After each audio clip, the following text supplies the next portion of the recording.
Hello, everybody. Wrong meme. There we go. Hello, everyone. What's up? Welcome to Reacting Reddit, where real humans read, react, and summarize trending topics so you can better understand them. And we're going to be talking today about forgiving student debt, because this is a hashtag that is trending. And it's quite interesting to me because I just read a lot of comments by people who have student debt that don't want it forgiven. So I'm like, whoa! Normally, when I make these videos, I go through the comments and I find interesting ones or really informative ones, and I basically have to get rid of like 90% of the one sentence, two sentence responses. But for some reason, in this thread about forgiving student loans, almost every single comment is informative and long, about a paragraph explaining the situation. There's minimal other bullcrap. It was really weird. It kind of threw me off guard. So if you want to check it out, it's a good read. I mean, I'm about to read most of it to you, but not all of it.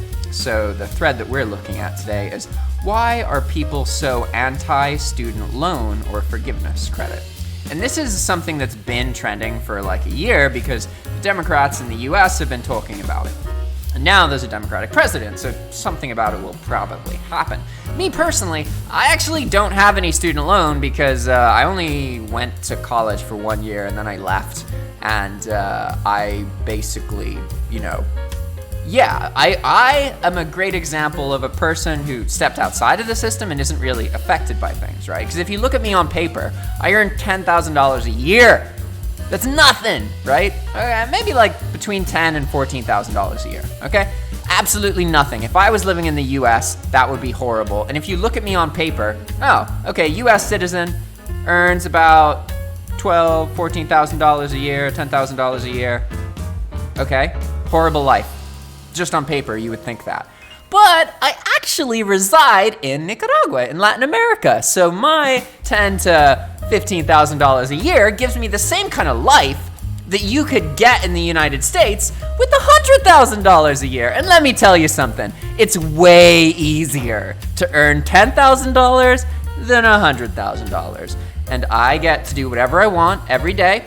I don't have to worry about paying my rent because I've paid it off of work in the past. I have 1 hour of committed work each day that I love and have chosen to do. Aside from that, I earn everything I need off of life from one-off consultations and little projects and multiple different income streams that contribute to my greater well-being. And I'm able to live a life, believe it or not, with $12,000 a year. That's $1,000 a month. I'm able to live a life where I have everything I want. I don't have anything stressing me out that isn't my own problem.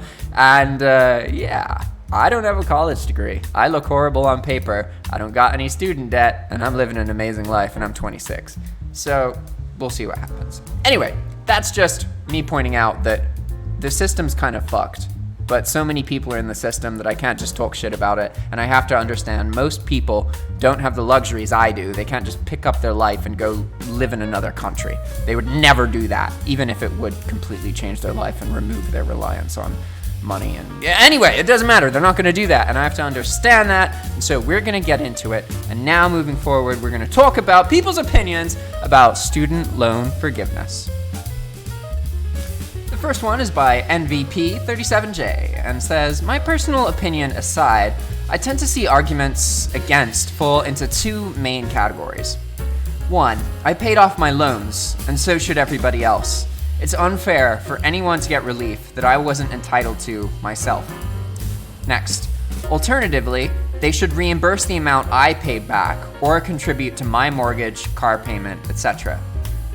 I refuse to subsidize any student loan forgiveness in the form of increased taxes. Ultimately, these individuals point to the fact that forgiveness needs to be accounted for in some way, and that they may be an increase to their taxes. Create a new account use, okay, says, I paid off my loans and so should, they're responding to this quote. I paid off my loans, and so should everyone else. It's unfair for anyone to get relief that I wasn't entitled to myself. And another quote, alternatively, they should reimburse the amount I paid back or contribute to my mortgage, car payment, etc. I'm in this camp. I grew up poor. food insecurity daily, kind of poor. Went to school in hopes it'd help me change my situation. I graduated at a bad time. I inured medical debt. I was hit by a drunk driver, and I was left homeless. I took a shitty job to pay off my medical debt as fast as I could. Even with a shitty job, I found a way to pay my loans. But once I did, damn, did my life change for the better, much faster. I cut back my working hours to work on my social skills, got a way better paying job, was able to save, get housed, exit. So I'm conflicted by this. Some people I've spoken with, mostly young kids at my work, say, tough luck, but then get mad when I say tough luck if they don't get loans forgiven. I understand not having the extra payments could help their situation, but at the same time, I don't think it'd be fair to those that found a way to pay off their loans.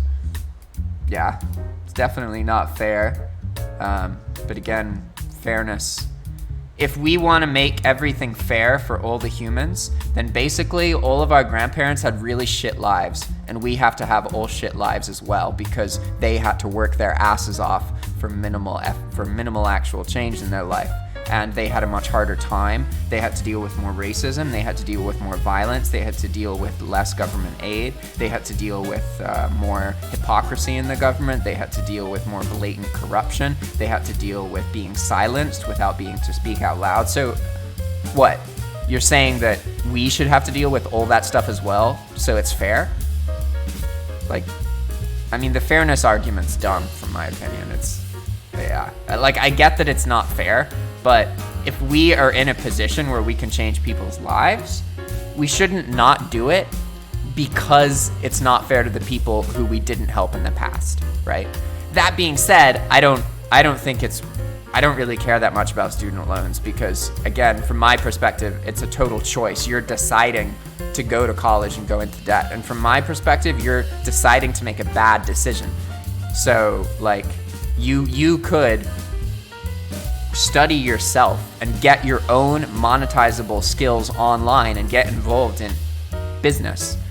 And you would be better off than getting a degree in most cases. But that doesn't mean that most people think that way, right? And the reality is a lot of people have student debt. But something to keep in mind is the people who have student debt, a lot of them are wealthier. Does somebody who's earning $80,000 a year, do they really need help? I mean, from my perspective, they don't. I don't care that they earn $80,000 and they only see $10,000 of that because they have a really nice fancy house and they spend a lot of money on their car and their life. Like, that's their decision, right? I don't personally believe that these people need help. If you earn more than 50K in the US, yeah, if you live in California and you're earning 50K, you're basically screwed, right?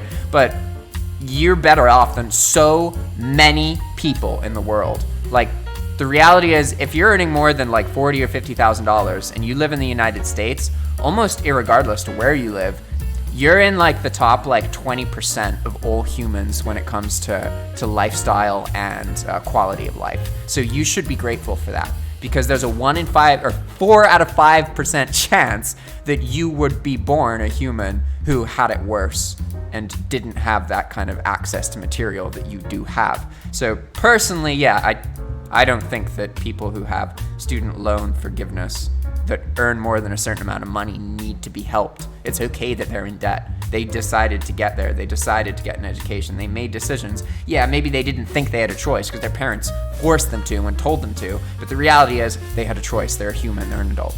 So, you know, it's complicated. There's people who are much more, like, who would benefit a lot more from help than people who have degrees, have good jobs, and right now have a job. Like, if you're employed right now during this crisis, why the f do you need help? You have a job, you're earning money, you're a minority. Like, come on. The next post is by Intel Creative. Financial accountability is always a point of concern, which is a good thing. However, we have tax credits for certain cars, mortgages, and in my state, Maryland, gives out between $400 and $5,000 in tax credit for student loans. It's very popular, and last year I got $800. We also have the student loan interest deduction that is, again, very popular. We could just extend it. I think it's a solid argument that the idea of increased taxes, but considering the government doesn't lose money, it makes money from the loans every year, taxes shouldn't be increased. LSP 2005 says, there is a third argument that you've glossed over, that is, by getting rid of existing debt, it is just a band-aid and not a fix to the real problem of increased college costs. If your existing debt is forgiven, what about all those that come after you? What about all the people who are signing student loan bills next week or next month? I think the average American would be fine to say the federal loan amounts should have zero interest, but to call off the debt itself would fly in the face of individuality ethos of America, which is you made your bed, not lay in it. It is the same one for the abortion debate, i.e., you had sex, deal with the consequences. Bishop 466 says, why not change it from a student debt relief to calling it literally anything else and offering proctored amounts once per lifetime per citizen? From 18 up, you can claim the U.S. Economic Jumpstart Kit, worth up to $75,000. This is just a number. Replace it with an appropriate amount. Credit for those who have paid their loans or don't go to college. Those not taking it as this credit may use it on loans. Moving forward, public state universities are free. The credit exists going forward and is an opportunity for any U.S. citizen to afford the financial grounds upon which to start their life however they like. Yeah, this is complicated because there's a couple camps of people, right? Like, you living in the US, you might not believe that you have the ability to take control of your life and make a difference. The reality is you do. Anybody online, anybody who with access to the internet can leverage the internet and change their life if they're willing to look through all the bullshit that they're told about the world and all the things that they're told about how the way the world works. Because the reality is, the world's a brand new place, and the internet and technology have changed everything, and nobody who's used to the old world knows how the new world works. And things that used to work in the old world don't work as well anymore. Why should you slave away 50 hours of your week every day, or every week of your life until you're 80, to then retire and start traveling? F that. You don't have to do that. And that's the fucked up part. You literally don't. I'm a great example of that. I stepped out of this system and found a way to have a life where I just need to work an hour a day. And I can work more if I want to, but I don't have to. I can spend the maximum amount of time with the people I love. I don't waste my time alive. I spend it doing what I love and what I want to spend my time on. And that's a luxury that almost nobody in the world has. But I have it. And I only earn like $12,000 a year. That just shows you, like, that shouldn't be possible. By what you're told about the world, my life isn't possible.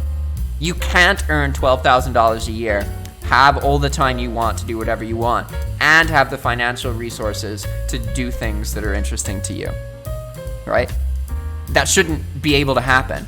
And yeah, from the old world perspective, it is impossible, but I am living proof that the world doesn't work that way. If you play your cards right and you have access to the internet, it doesn't gonna matter where you are. And I guess that's why I'm irrelevant to this whole situation, because from my perspective, the government is not something that I expect to make my life better. For me, the government is something that exists to give some stability from the previously violent world, and that's it. Everything else is my responsibility. It's my responsibility to improve my life and find ways to rise above my circumstance and my situation. That being said, it would be nice to live in a world where our governments actually really looked out for us. For me, I'm so lost and gone from that way of thinking that I don't even consider it. So it's hard for me to understand, and I'm gonna try and just keep reading the comments and not really put in my opinion too much, because as far as I can tell, yeah, I'm proof that you don't need to deal with this, I'm proof of this, but it doesn't matter, and that's my reality. I'm always surrounded by people who are doing very hard things. They are spending huge amounts of time working on improving other people's lives and getting minimally financially compensated. And I have solutions to these problems, but only like 1 in every 100 or 200 people I meet are in a position in their life where they have the right motivations and the clarity of mind to be able to see solutions that are in front of them. It's actually quite rare. And the last closing note I'm going to make here is that we live in a world where opportunity is all around you. If you feel like you don't have opportunity, it's not because you don't have access to it. It's because you're holding yourself from the opportunity. You've defined opportunity as something very specific, getting a really nice job, getting a really good education. Something has been painted as picture, and you've listened to it from these older individuals who live in the old world still, and they haven't comprehended the new world and how things have changed. Now, you want these things, and I'm here to tell you that your opportunity is your own. It's more about changing your mentality so that you can see what is already in front of you. Like the whole philosophy that, oh, you're gonna get this chance in life and you gotta jump on your opportunity because you're never gonna get it again. That's not how the world works. That's the scarcity mentality. The reality is you are surrounded by opportunity. It's up to you to clear the bullshit off your eyes and your heart and your soul so that you can see the opportunities to make money, leveraging the internet and developing skills that are useful to people and fixing other people's problems. There's so many opportunities in this world. You just have to train your mind to see them, okay? That being said, this is about student loans, not about this crap. So let's get going. Don't usually pass bars says, I would add to category 1 that I attempted to minimize my standard of living while I was in graduate school, and I could have taken out at least $30,000 more than I did. Many of my friends were paying for their drinks at the bar with student loan refunds. The idea that the government is forgiving loans for drink money is kind of abhorrent to me. 3. What's the point of paying everybody's student debt without reforming the higher education system first? If student debt were forgiven today, the only people who would benefit are the ones born from roughly 1980 to 2002. Student debt forgiveness then comes at the expense of older generations and younger ones. Siphoning off the wealth of older generations to benefit your own, that's a boomer move. The pigs become the humans. The moral hazard argument is a real one, and it's much more of a concern for the individual as it is for a big bank. My major opposition is that student loan forgiveness treats the symptom but does nothing to address the root cause of the exploding costs of higher education. It's not in the public interest to arrange for a multi-billion-dollar forgiveness program, just to have it do it again times 3 in 15 or 20 years. Forgiveness plus abolition of private loans, plus loan caps, plus extension of trade school, internships, and income share agreements, that's something I could get behind. But that would require a big overhaul of the US higher education structure and the way our society thinks about higher education. Lower Source says this: I had $90,000 in debt coming out of school. After paying a lot of my tuition up front, public school, 6-year STEM program, for me, it's been a good investment. However, I deny the idea if my tax dollar is going to pay for institutions that are robbing 18-year-olds blind under bullshit pretenses. A loan forgiveness bill that doesn't take tax dollars into university CEO pockets while subsidizing bullshit expensive education, that I'm in for. University regulation is what's needed first. So, they're separate issues. Why couldn't the federal government address one part of the issue and then work on the other? It doesn't make sense that they could have to be linked when existing student loan debt is a $1 trillion+ bubble, and we can address college affordability literally any year after we deal with student loan debt. But that's kind of the thing, like, it's debt. It's student loan debt. You can ignore it. Like, really, you can ignore student loan debt and there's minimal consequences. People are terrified of debt, but being in debt is a fundamental part of monetary society. If you look into banks and the whole monetary system and you really learn about it, eventually you realize that it literally can't exist without debt. That's how it relies on debt. And debt is something you can leverage, it's something you can use, and it's also something that you can not pay. There's a lot of kind of debt that there's almost no consequences for you not paying it, believe it or not.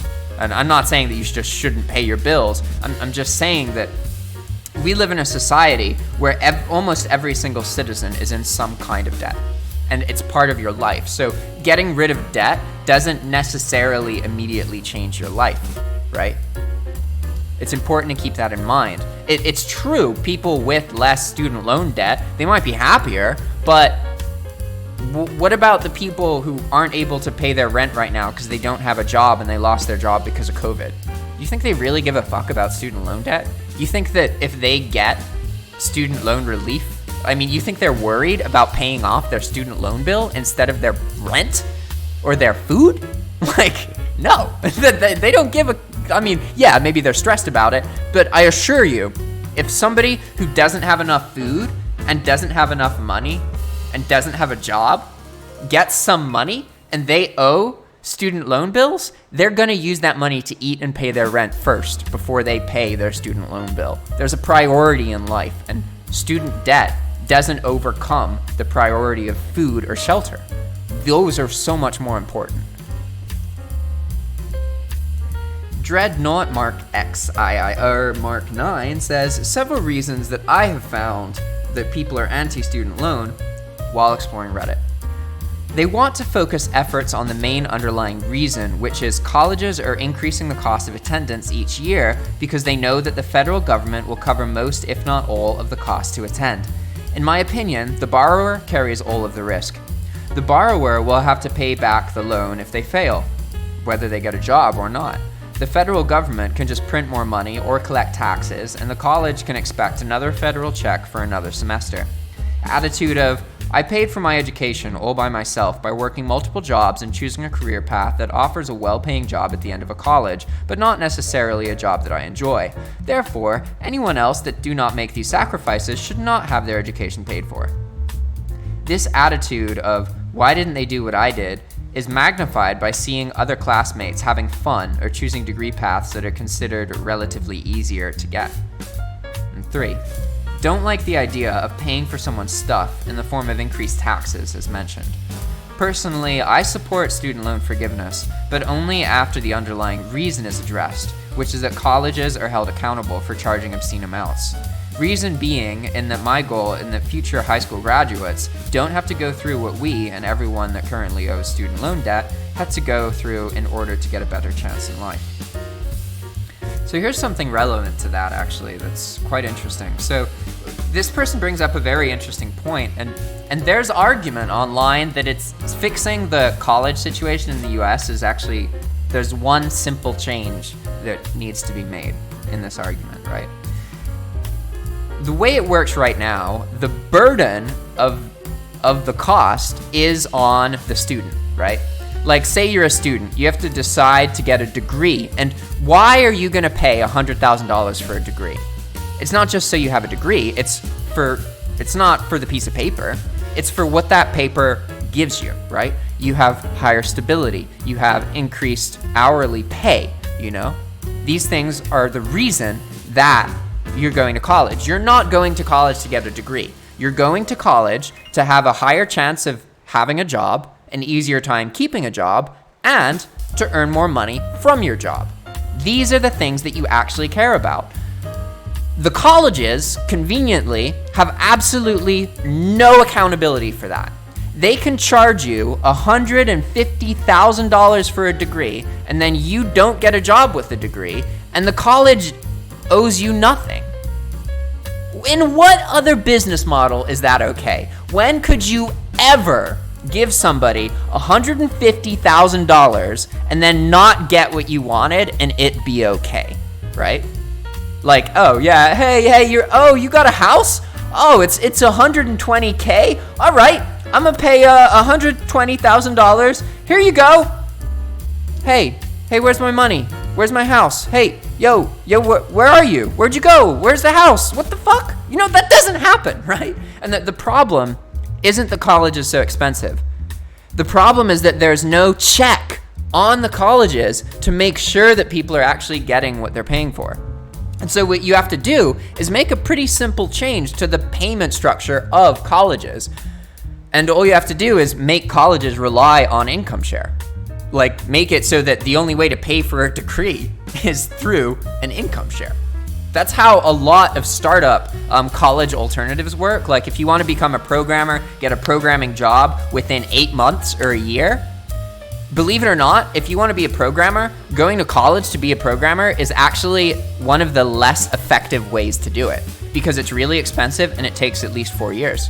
Whereas there's all of these accelerated places that are getting sued by colleges and pushed out of California, because what they do is they teach people really fast. They purely focus on programming, and they get people to the point where they're useful within 8 or 9 months. And then guess what? You don't pay a fucking penny for it. You don't make a deposit. What you do is you sign an income share agreement. So this educator only earns money if you get a job. And the reason this is very important is that it puts the burden of finding employment on the employee, on the college, not on the student. And this inherently creates a feedback loop that doesn't exist right now. Colleges can keep charging more and more and more and more and more because there's little to no repercussion if they charge somebody $150,000 for a degree and then that person fucks off and lives at home and never gets a job with it. There's no consequence for the college there. Society, economically, yeah, you could argue over time there's a consequence, but in reality, there's no other situation where it's okay to charge somebody, hell, even like $40,000. You can't charge somebody 40 grand and then not follow through with what they wanted. That is not possible. It doesn't happen. And it is allowed in colleges because it's allowed. But again, all that we need is the burden of finding the jobs to be on the colleges, not on the student. And yeah, if you don't want to work the job that the college found you and you want to find your own, okay, maybe you have to deal with something that way, right? But it should be the responsibility of the people providing the education. It should be their responsibility to find the person getting the education a job. Because if they are not able to do that, then their system grows to accommodate the fact that it doesn't matter if the student doesn't get a job, because there's no consequence for them. The only reason it matters is if the student starts talking shit and like starts lowering the college's that's long-term crap. So all we really need is to change the burden of finding work to be on the educators. And so we have to figure out how can we do policies that incentivize universities to find work for their students. Because right now, we have a very corrupt system that's a huge waste of money. And I'm sorry if you fell for the scam like everybody else. Sorry. Next comment by Girl of Squirrels. The main argument I've seen against it starts from the perspective that college is a choice. If you start with the premise that college is a choice, then folks are indignant over their taxes going towards people who they perceive as having misused their student aid or loan money or making bad college major decisions. This ignores that certain career paths are college locked and many others are post-secondary education locked. This also assumes that young adults have the time, resources, and skills to evaluate college as well, know what field they want to get into, and that there are affordable options at all income levels, etc. While college was mandated by the parents of many people born over the last 40 years, particularly the 80s and 90s, go to school and get a good job, and you'll be okay, was the advice given with no real guidance. Hey, and don't be mad at them, because in their lives, in our parents' life, if your parents are between the ages of 40 and 70, then in their life, they lived in a time where getting a high school degree could actually get you a decent job, and getting a college degree would almost guarantee you a decent job. We live in a time where if you take a base unemployment rate in young people, right? It's when I was looking at it for the purpose of looking at the effect of getting a degree, it was around 7.8%, something like that, right? And then If you get a master's degree, you get the maximum education, the unemployment rate goes down to about like 2%. So basically, you're paying however much your master's degree cost for about a 4 times increase in the chance of you finding work, okay? And then there's thresholds as well, because there's bachelor's degree, there's other degrees of education. And the way you can kind of think of it is that it's like, yes, normal, no high school graduation unemployment rate is like, like 7 point something %. And then bachelor degree, doctorate, all these things, right? They reduce that all the way to the lowest at the master's degree is like 2%. But then there's ones in between that are like, 5% unemployment down from 7.4 or whatever it is. So basically each 2 years you spend getting educated, you're taking like 1% or 1.5% off of your expected unemployment rate for your demographic. And that's kind of how you can think about it. Core Cake says, college is a choice, but so is having children. Irresponsible spending, gambling, investing in the stock market, etc. What? Gambling? Investing in the stock market? Aren't those the same thing? And all of these things have tax breaks or relief. Dependent credits, loss harvesting, investing in gambling, bankruptcy. My point is, I don't think the "you made the choice to go to college" argument is all that strong, considering there are breaks for a lot of other choices that we make. Shemovil Soul says, I hate this particular argument more than I can adequately express in words. College is only a choice for those born at the top of the socioeconomic ladder. Everyone else needs at least a college education merely to gain steps on the ladder. This is actually a great example of the moral problem with student loans that we rarely ever talk about. And so, if this is true, I don't exist. I can't exist. That being said, I understand I'm an absolute minority. So, the way that I live my life, I happen to live a really great life without a college degree. And I'm only able to do that really because I live in a country where people who work online earn more than lawyers, doctors, and politicians.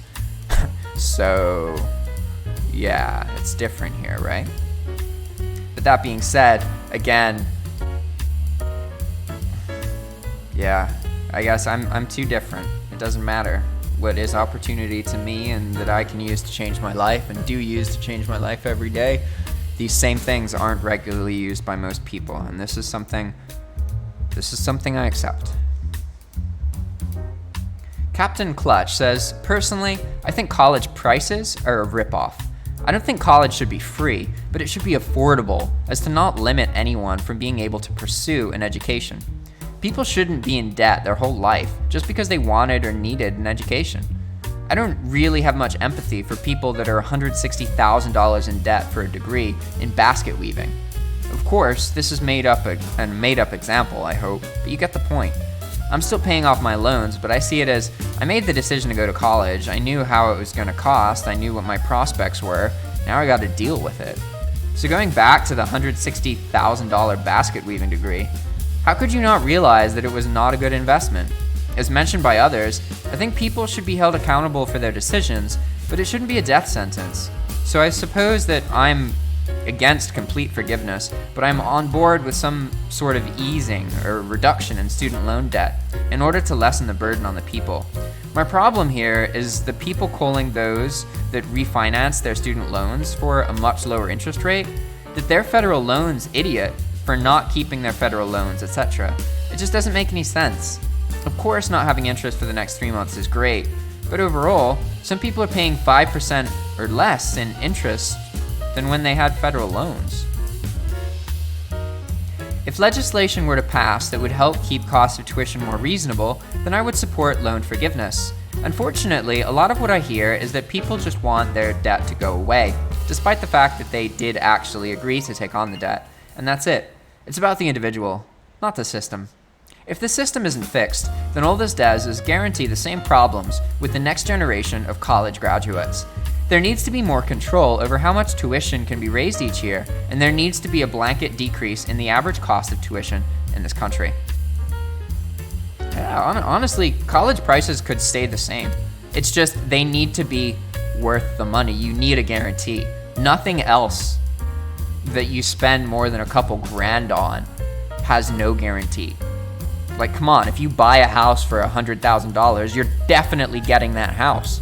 Yeah, maybe it won't be worth $100,000 in 5 years, but you're gonna get it. If you pay a contractor $30,000 and they don't follow through with the work, you sue them. Like, it's totally unacceptable for any other industry to behave the way that educators behave in colleges. I'm not saying that it's the teachers' fault, because really it's not. It's the people who own the colleges. And to give you some perspective on this, so that programming thing I was telling you about, like Lambda, right? Lambda School, there's a bunch of these startups. They're like programming accelerators, essentially. They get you a job as a programmer, and they're incentivized to get you a good job because they earn a percentage of what you get paid. So if they get you a shitty job, they get less for your education. If they get you a great job, they get more from your education, right? That's how it should be. That is what the process should be. There should be nothing wrong with paying $150,000 for a degree, provided you have a job that earns enough that you end up paying $150,000 after a couple years of making payments after you get the job. That's how the system should work. You should pay as you are proven it is worth it, not with this bullshit system that we have now. But the problem is that there's so much regulation on keeping colleges work the same way that they work now. And if you don't understand this, let's keep looking at this Lambda example. Lambda, these startup accelerators to get really fast programming degrees, they were literally kicked out of California. And do you know why? It's because they were a threat. Literally, word for word, they were a threat to the existing college system, and therefore they had to be removed. It wasn't even like, oh yeah, that's totally a better system. Yeah, it's like, nah, we're already making millions charging a bunch of dumbasses all the time for all these degrees, and yeah, you're putting a threat to that. We want to keep making millions off these fools, so we're gonna keep things the way they are. Bfunk0 says, what's also annoying is when people who complain about forgiveness are the ones whose parents paid for their college tuition. Yeah. Lucky DC08 says, I'm not for forgiveness, but something needs to be done about the interest rates. You should be able to borrow student loan money for 2% or under. I know it sucks. I spent 11 years paying back $180,000 at 4% interest. I made a lot of sacrifices, mainly putting off saving for retirement. But my income has grown where I'll be able to catch up. I may be old-fashioned, but if you take a loan out, you pay it back. If that makes me a narcissist, so be it. Well said. This is the answer. There would be an economically depressed, lost generation of people who spent their 20s completely paying back massive student loans before them never had, and those who came after them will either have forgiven or will never have in the first place, and those people who are not contemplated at all. This group of folks is just gonna get the shaft. Spent your 20s paying $60,000 in student loans? That's $500,000 at retirement in any ordinary investment vehicle. You will be massively poorer over the course of your life because you were aggressive paying your debts instead of being a deadbeat, ignoring them and putting that money elsewhere. Ha! Truth. Ha! So true. I would be more than happy to pay off my student loans if the interest was not set up like a home mortgage. When I finished college in 2008, my loan was $35,000. It was 2008. And I couldn't find another job no matter what I tried. By the time I got a job, I got caught up on my bills and got to the point that I could finally pay off my student loan debts with $65,000. If it was any other loan, I could have declared bankruptcy. If it was reasonable interest, then I would have no problem. But out of that $585 monthly payment, $198 goes to the interest alone. I will be paying this loan off until the day I die. Damn. Poor bastard. Alright everybody, I hope you liked this video. Sorry I ranted a lot on this one, and I realize now there's some things I just need to shut up because My life's very different, and yeah, it may seem simple to me, but I have the luxuries of seeing things differently, and most people don't have these luxuries, so I need to keep my mouth shut. Anyway, thanks for watching. I appreciate your time, effort, and attention. If you want to start using some of these tools to make YouTube content or make thumbnails like we do on this YouTube channel, please reach out to us. We are looking for other content creators or aspiring content creators to work out with and talk to. You can get our email address from the About section on this YouTube channel. Please send us an email saying hello, because we want to talk with you. Thanks for watching, and I'll see you next time. Ciao!